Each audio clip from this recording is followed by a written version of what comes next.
So I've decided I need to do an add-in video right in the middle of this 50 BMG stuff because I need to explain. I find a good opportunity to use this BMG stuff to explain the importance of extreme spread. I said this before and I'll always say it again. There's math people and there's shooters. And of the shooters, there's participants and there's winners. And winners cover the spectrum. Some winners shoot at known distances and they just dial things in. But there's also a lot of situations, whether they're hunting or competition, where a person has to perform shots that may well be 50 feet closer or further away, even though you've ranged them. But most importantly, I'm going to talk about this in the light of shooting small groups at 1,000 yards. Shooting small groups at 1,000 yards requires a lot of things. And I know we talk and we gabble and we go on about tuning and velocity tuning, ladder tuning, various names that I won't mention tuning, and most of the time that's just pure crap. But I'm going to draw some pictures and show the tuning concept again and show you again about tuning. But first I need to tell you the limitations of tuning. Explain the limitations of tuning, I should say, and why ES weighs into it. Now, again, let me state absolutely and unequivocally that tuning does not make your gun shoot. It makes your gun shoot group at a specific point. Also, I need to be clear that extreme spread in itself does not make your gun shoot. You can easily have a load at 100 yards or 200 yards or 300 yards such that a group with 50 feet per second of extreme spread will group better than the group that has less extreme spread. And I'm going to explain why. We need to start with the tuning concept. You know that if you throw a football and you've got to get over some defenders' heads, you can throw it softer and lob it higher to get over those defenders. This bullet is a football and we're going to launch it over some defenders and we're going to hit a target. And let's say this particular shot that's going high is at 3,200 feet per second. Now, if we have a gun that shoots 3,600 feet per second, we can hit that same spot. But the bullet, of course, is going to fly in a much flatter trajectory. So now we have 3,600 feet per second. And we have 3,200 feet per second. And we can go clear down to one of our 50 BMGs with a light load and go clear down to 2,200 feet per second, all hitting the same target. Anything can be dialed in. And the entire concept of tuning weighs around the fact that people were in bench rest matches, we're observing that they could throw charges that had a spread of 30, 40, 50 feet per second, yet they could get it to group into a little bitty dot. The numbers do not work for that. If you've got 50 feet per second, even at 100 yards, you can't make a dot. So obviously something else was at play because people were making dots. Bullets were starting off back here. They were going through different velocities. Now what became apparent was that the trick was barrels in themselves curve, and so bullets can get launched at different angles. The vibration, did I just say bullets can curve? That doesn't make any sense. Barrels curve from vibrations. And these, sometimes the shaky spots where you'll have to go on the inner tube and look this stuff up and see how the I'm not doing very good at drawing this, but let's just say that the muzzle of your gun's going up and down. And if it's timed in such a way that the slower bullets are launched when it's pointed upward, so that you get a trajectory like this, and the faster bullets are launched when it's coming down or at a down. The bottom line is that your bullets print up and down on the target, and it's velocity specific, and that has to do with barrel time and the whips in the barrel. I'm not going to try to draw the whips in the barrel because I didn't leave myself enough room here, but go look at tuning, and what happens is the launch angle changes to compensate. Now the problem with this compensation is that it's only good for 1 yardage. Think about this with this picture. If you're going to hit this spot, you're going to do it with a slow bullet and a fast bullet. But now if we shrink this picture up, we put the spot right here, and we have all these different bullets, and even fast bullets, they all converge at this one spot, but after that they're all different. See how the paths keep going? That's why tuning is specific to one place. Now, here's where the problem occurs. When you get out to 1,000, this has to do with my dozer truck, we don't need any of that. When you get out to 1,000 yards, extreme spread weighs into the question. Yes, technically you could get two bullets to come together at 1,000 yards, but by 1,000 yards the gravity drop is so accelerated, it's so accentuated, it's so exaggerated, it becomes so much a bigger factor that out to 1 or 2 and 300 yards, it's easy to tune. Not easy, but it's easy for a professional to throw charges with a 30 BR or a 30 by 47 or a 22 BR, or a 22 PPC or a 6 PPC or any of a number of short range cartridges. Out to 300 yards, they're not that affected by gravity drop. So you can tune the effects out very easily, but here I'm going to illustrate. I've been working with these 50 BMGs. And as we go through here, I'm finding that they will all shoot little dots up close where I can hold them down. The guns are sound. The guns themselves are shooting just fine.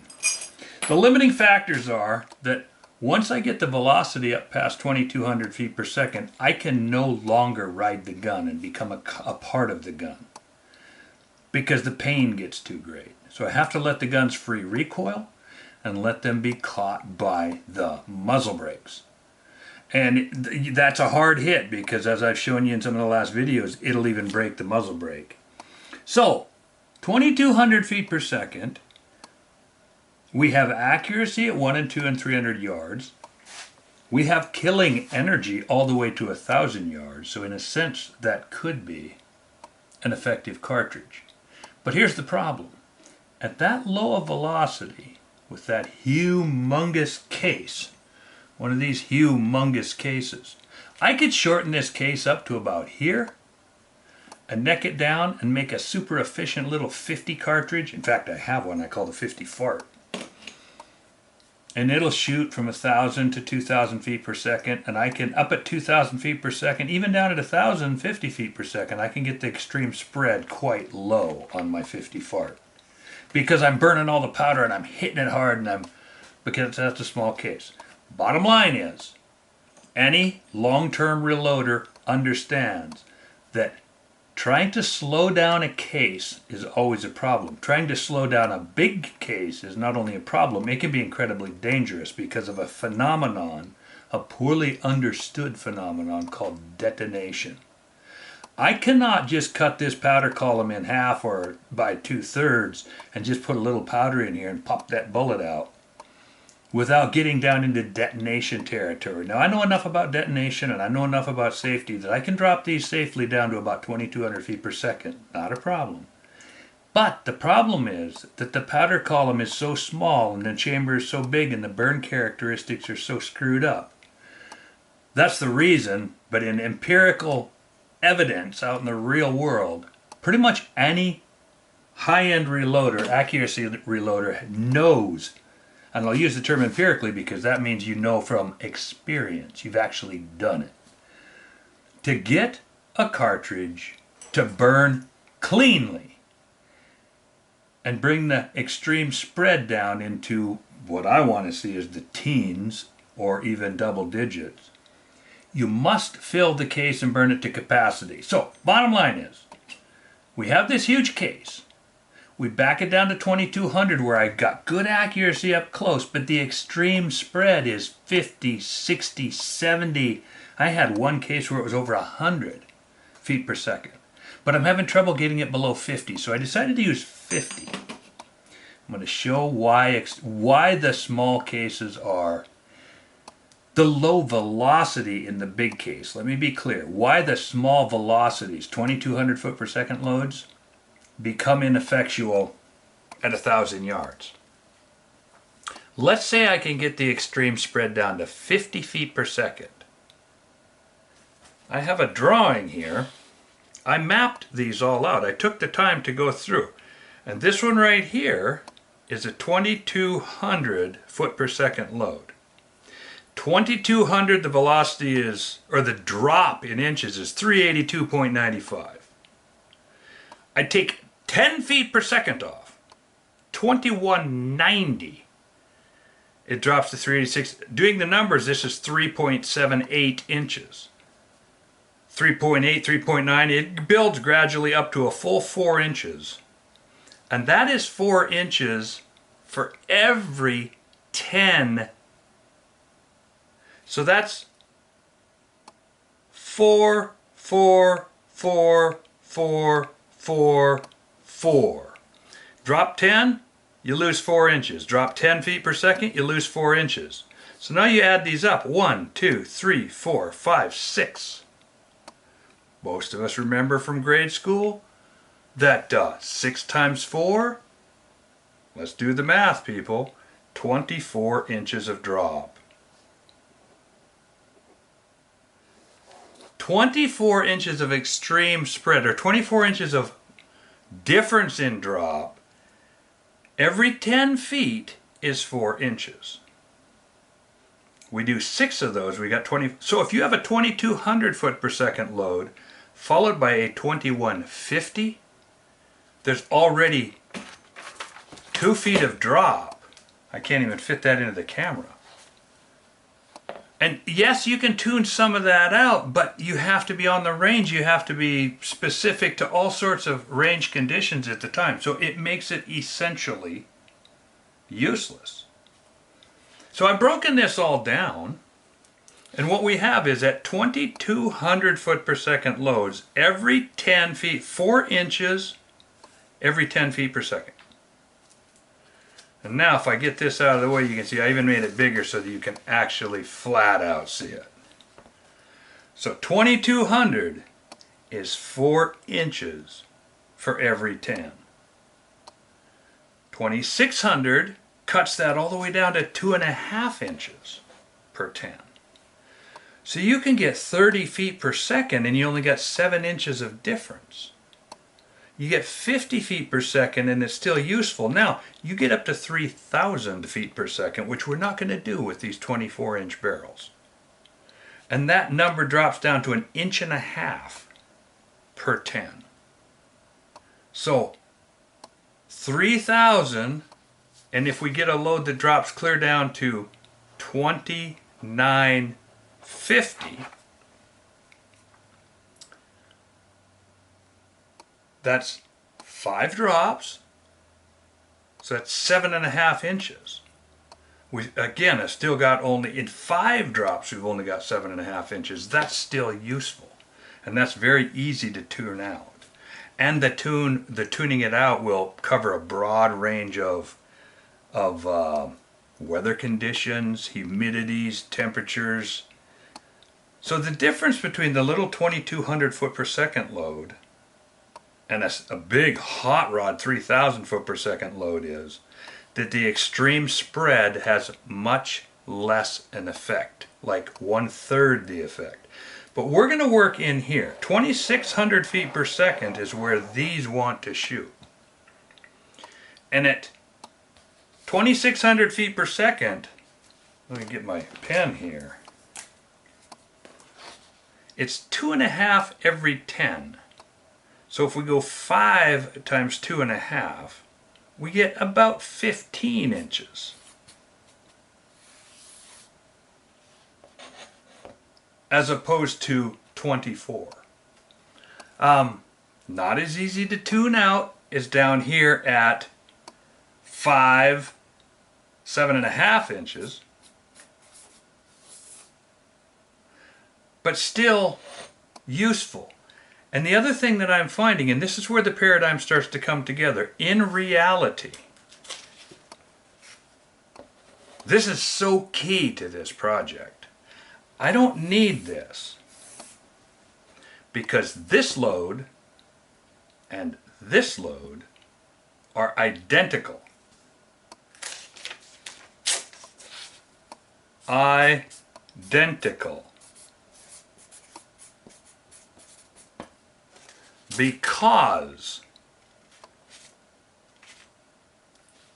24-inch barrel equals 2600 feet per second.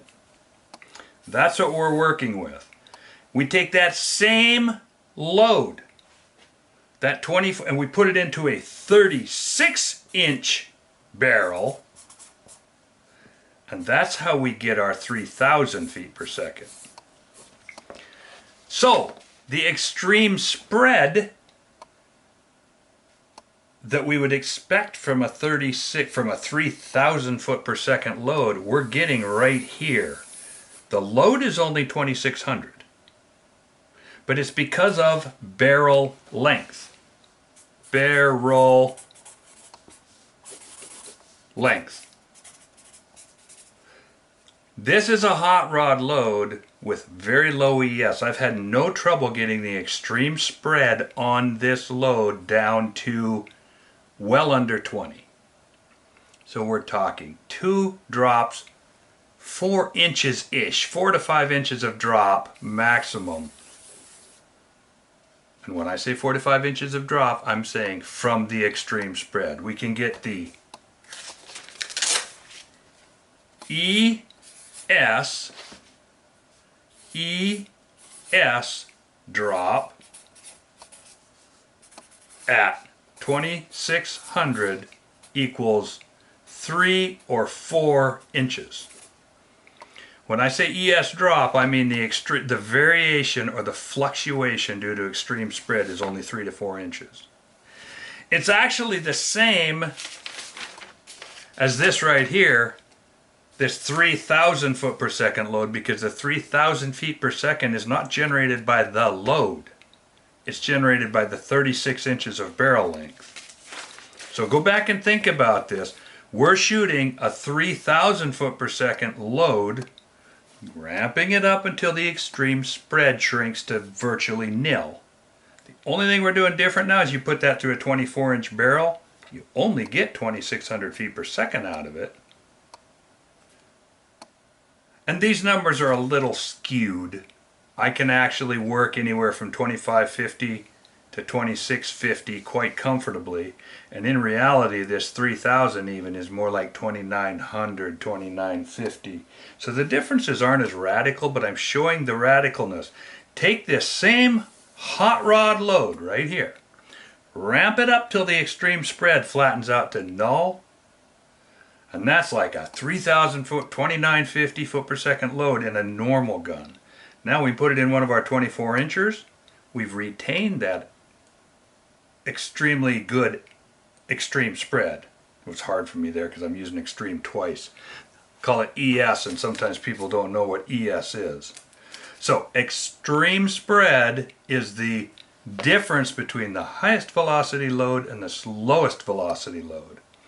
So here we find my challenge is going to be to get this hard kicking 2,600 foot per second load to shoot. And I'm getting it. I'm getting there.